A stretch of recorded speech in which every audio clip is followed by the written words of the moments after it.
welcome back to the Root Within podcast, where we're talking all things life with a focus on nutritious food. I'm Jessica. And Mom's here too. Mom, introduce yourself. Hi, I'm Sue Sayers. And we are talking convenience era today. And if you listened to the podcast last week, I went into detail about what I think the convenience era is.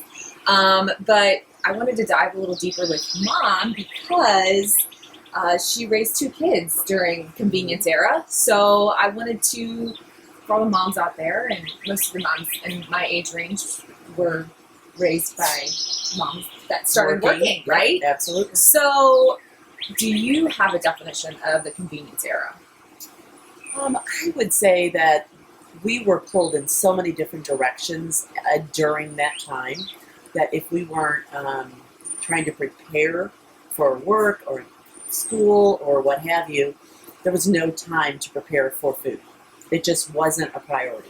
It was the easiest, the fastest, and yeah, we tried to do as nutritious as we could, but it wasn't in our focus. It wasn't that. You know, we were more focused on working 60 hours a week, trying to make sure that the kids were out of trouble or they were at the places they were doing, and maybe throw in a date night every once in a while with your husband. Right. You didn't get a lot of those. I didn't get a lot of those, no. So what was your relationship with food growing up?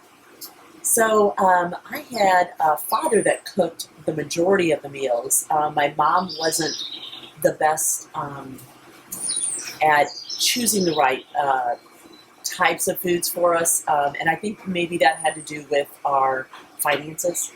You know, we just, I grew up in a relatively, I would say a medium income, if you will. There were 8 of us, and I was the baby. By the time I came along, you know, some of the older siblings were moving out, so we didn't have as many. So when we made pots, you know, and I'm talking pots, you know, because you have to feed 10 people. Right. But a lot of times, like on Sundays, you know, we always got together with the family. Grandma would come over. But the nutritious side, I don't think was ever evident. Now, my mom baked a lot, and I think I get that passion from her, and I hope I carried that on to you as well. Obviously. But it was always not the best things. Sure. The richer, the better. The sweeter, the better. And I love those types of things. You know, can't go wrong with that. So when you started having kids, did you have a thought around how you wanted to raise your kids around food? I don't think that food was in the forefront. No. I knew that it was something that you had to do and had to have at 3 times a week, or 3 times a day, 7 times a week. But it wasn't, you know, it was more like go through drive-through. It wasn't planned. I didn't have a schedule of what we were going to do. You know, not like things are today that you have the access and the knowledge out there that you can get the app or you can look online for recipes, things like that. So how did things change from one kid, obviously best kid here, to having 2 kids? Did your mindset or anything shift for you? I would say that I had a little bit more time because I wasn't working as much until my son was probably, your brother, was probably more around the age of 5 or 6. So that time that I could prepare things at home, I know my husband loved it because he could come home to a cooked meal rather than, hey, will you drop by and pick up takeout, you know? But then it kind of reverted back because then I was working the 60 hours a week and I wasn't home to prepare that. So our meals were mainly at restaurants. Somebody else prepared them for us, and I didn't have to think about it. And I think that era of not having to think about it, it still holds true with a lot of people today. Now, of course, it's the older generation, like in the 50s, 60s, and 70s. You'll see when you go out to eat, that's the majority of people that are out. I have noticed anyway. Many of the families, the younger, like your generations, I think they're out, but they're out with either their friends or they're out with mom and dad or grandma and grandpa. Why do you think that is? I think that they're used to that comfort. Grandma and grandpa don't necessarily want the kids over at their house as much, maybe, because kids are very high strung these days. They're not as apt to go outside and do things or sit down at a table and really behave themselves. So if they go out, they can be given, the iPad or the phone and things like that. So they don't have to engage in that, where at least grandma and grandpa or mom and dad will cherish what they can get, at the restaurants. Mm-hmm. Me personally, I love to cook at home now. I know it's a weird thing and that's totally changed, but by the time you pay for the meal and you deal with the bad service and you deal with the food that's uncooked or whatever, it's just not it's not conducive with what I enjoy now. Back then I didn't even think about it, but now I'm looking at it mainly from a different perspective because of some of the things that you've put in my my radar to look at and really feel about, because I know when I eat the spaghetti and the pasta and all that, I feel so bad the next day. Yeah. And it's much easier just to fix a salad and a light meal and not think about a whole lot and be able to spend the time with the family. So I've mentioned a couple times on podcasts and everything else about eating Cinnamon Toast Crunch growing up. How many times a week do you think, or how many times a week do you think I ate Cinnamon Toast Crunch? At least 5. Yeah. And how many times a week did he have Pop-Tarts? At least 6, I would say. Right. I would cook one breakfast generally a week. Yeah. Yeah. And like I remember Grandma, she used to buy it by did she shop at Sam's or you shopped at Sam's? I would shop get at Sam's. the Yeah. double box, but Yes. Grandma would always, if it was on sale, Grandma had it at the house. We generally had 3 to 4 boxes of Cinnamon Toast Crunch. Yeah. It was just, and you're thrifty. You find it, it's on sale, you have it, and then Right. it's easy. Yeah. You get up, I'm doing something, hey, grab cereal, that's great. Yeah. So I know you've kind of mentioned this, but was there, I don't want to say guilt. I don't think guilt's the right word, but was there a thought of I know I probably should give them something else besides Cinnamon Toast Crunch, but that's just what's fast and convenient. Absolutely. I don't think that food, me personally growing up, food was just not the end of all. And I just don't think we were educated as much on how food can truly lead to a better life, lead to better health. And I wish it would have been. I mean, I lost both my parents very early because of environmental reasons, because of perhaps the food that they ate or the choices that they made. Nowadays, I think we're much more conscious about that. Do you feel because I feel this way, but do you feel like as a society we're shifting? Absolutely. I totally do. There's so much more knowledge out there now than there was when I was growing up or when I was raising you. Yeah. Yeah. And I think your age and even younger, you'll see a lot more vegans. You'll see a lot more people that are more health conscious, not necessarily working out and doing all that, but their choices are a lot better than when their parents were growing up. Yeah. Well, and I think you hit the nail on the head. The information is out there. Yes. People started asking more questions. Stop just believing the food industry. I mean, again, if you go back and listen to the podcast on the convenience era, you'll hear how I talk about how the food industry just capitalized on the fact that women wanted to work. Right. And they didn't have the time. Mm-hmm. And so that's my opinion. I believe the food industry just I also think in that era, when I was growing up, we believed everything a doctor said. Yes. So Absolutely. I can't remember the name of our pediatrician. Dr. Ortiz. Ortiz, Yeah. yeah. So did you have any insight from her? Did doctors back then give any insight? Oh, your kid's this or kid's that? I know Kyle was big when he was born. When he was born, yeah. No, he was actually, I would say 80 to 90% ratio, the whole gambit. Yeah. He was always a very ahead of the grade, if you will, whatever grade that was. I don't think the education was there as much where they really pushed obesity and nutrition like they do nowadays. Yeah. Are you doing this? Do you have your seatbelts on? Do you have this? They're really educating parents more because maybe they weren't educated, how to be a mother and how to do these things.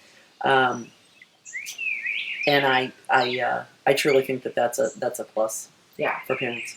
Well, what's crazy that I've read about doctors is that they used to only have to take like one class on nutrition, Mm. and it was an elective. Yeah. So like they didn't even have to take it. Wow. Nowadays, I think it's starting to shift that they're gonna have to take. So like here we are believing everything a doctor says, and they know not they had learned No, about it. and- I mean, they know the body. They do know the body, and Right. I think that more and more as people are growing older and we're looking at different things, cancers and diagnosis. A lot of that stems from maybe our lack of knowledge, and to be our own advocate, I think is what is really pushing at least my generation. We have to be our own advocate, whether it's our health, our nutrition, our finance. People aren't looking out for us like maybe we thought they were. Right. So getting that knowledge from a lot of different perspectives is the smartest way to do it. And if you can get it nutrition-wise from different sources, and it works for you, because whatever somebody else is doing, if it's a weight loss program or an exercise program, that's not going to work for me because I'm not an exercise person. Yeah. I wish I was, but I'm just not driven like some are. And then somebody that has a program that they can go to, and they maybe have the meals delivered to them. That's not me either. I do like to cook if I have the ingredients and things like that. The recipes. So I remember growing up, you tried several different things. Like I know you did Weight Watchers Oh, for yeah. a while. Yeah. I always remember healthy choice meals in the fridge. Yeah. Like, what in your mindset kind of shifted? Like, was that just a focus on you personally and you wanting to be healthier for you, or? I think absolutely. Not that it was a me generation, but I could see that I was putting on more and more and more weight. And I knew that, my kids were as well in that era. My husband as well. We weren't as active because we were running places, but we weren't making the right choices, going through drive-through and things like that. So when I went through Weight Watchers, it changed my focus on what that meals needed to look like, and not have all that.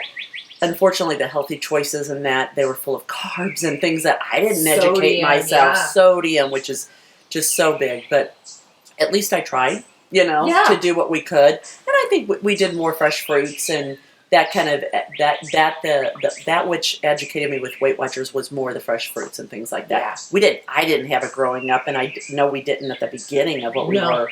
And whether it was finance or convenience or what have you, I'm not a shopper. If somebody could shop for me and just bring it in my house, I would do it. Right. But at least now I can focus more on that. Yeah, you started educating yourself. Because I do remember, like, splitting up grapes and having them, like in the Ziplocs and all that stuff. Like, and that was more high school than anything else. And I know in high school I wasn't focused on that.